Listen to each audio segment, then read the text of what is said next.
Ukraine কিংবা গাজা এই নামগুলো আজ প্রতিদিন শোনা যায় সংবাদে, কিন্তু আফ্রিকার এক কোণে চলছে আরেকটি নীরব বিপর্যয়, একটি যুদ্ধ যা কেবল মাটিতে নয়, মানবতার বিবেককেও ক্ষত সৃষ্টি করছে। এটি হলো সুদানের গৃহযুদ্ধ, এক রক্তক্ষয়ী যুদ্ধ যা শুরু হয়েছিল 2023 সালের এপ্রিল মাসে, কিন্তু আজ এটি বিশ্বের সবচেয়ে বড় মানবিক বিপর্যয়ে পরিণত হয়েছে। তবুও পৃথিবীর দৃষ্টি এখনও অন্যদিকে। এই যুদ্ধের শিকড় লুকিয়ে আছে ক্ষমতার গভীরে। 2019 সালে সুদানের জনগণ স্বৈরশাসক ওমার আল বাশিরকে উৎখাত করে স্বাধীনতার স্বপ্ন দেখেছিল, কিন্তু সেই বিপ্লবের নেতারাই পরিণত হন নতুন শাসকে।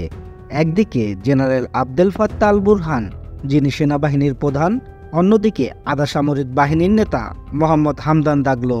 দুজনেই একসময় মিত্র ছিলেন, কিন্তু ক্ষমতা ভাগাভাগি আর আরএসএফ বাহিনীকে সেনাবাহিনীতে অন্তর্ভুক্ত করার প্রশ্নে তাদের সম্পর্ক চূড়ান্ত ভাঙনের দিকে যায়। 15 এপ্রিল 2023 সেই ভাঙন পরিণত হয় পূর্ণাঙ্গ গৃহযুদ্ধে। খার্তুম, একসময়ের আফ্রিকার অন্যতম ব্যস্ত রাজধানী, আস্থা প্রায় ধ্বংসস্তূপে পরিণত।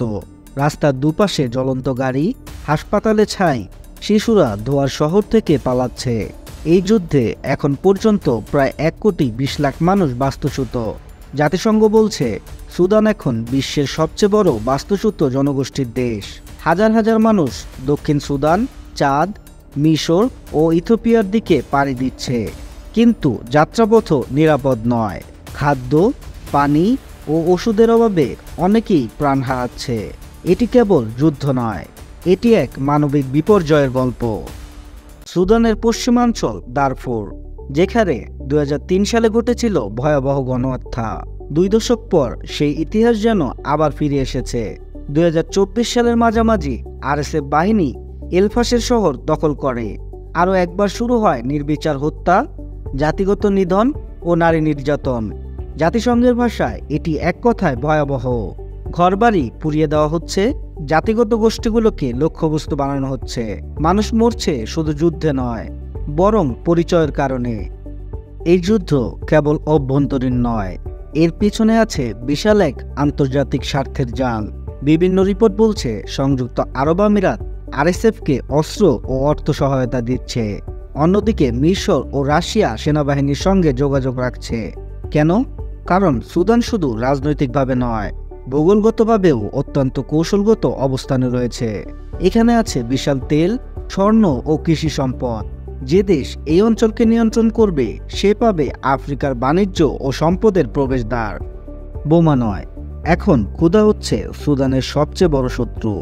যুদ্ধের কারণে কৃষি ভেঙে পড়েছে, বাজারে খাদ্য পৌঁছায় না, হাসপাতাল কাজ করছে না। জাতিসংঘের মতে সুদানের অর্ধেক জনগণ এখন খাদ্য ঘাটতির মুখে। বিশ্ব খাদ্য সংস্থা সতর্ক করেছে, যদি তাৎক্ষণিক সহায়তা না আসে তাহলে সুদান দুর্ভিক্ষে নিমজ্জিত হবে। কিন্তু ত্রাণ সংস্থাগুলো নিরাপত্তাহীনতায় কাজ করতে পারছে না। অবস্থা এত ভয়াবহ যে কিছু এলাকায় মৃতদের দাফন করারও সুযোগ নেই। সবচেয়ে বড় প্রশ্ন, কেন এই যুদ্ধ নিয়ে বিশ্বের নীরবতা?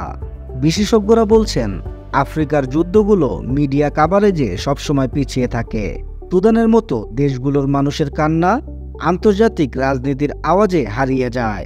কিন্তু বাস্তবতা হলো, এখানে মানবাধিকার লঙ্ঘন ঘটছে প্রতিদিন, আর আমরা চুপচাপ তাকিয়ে আছি।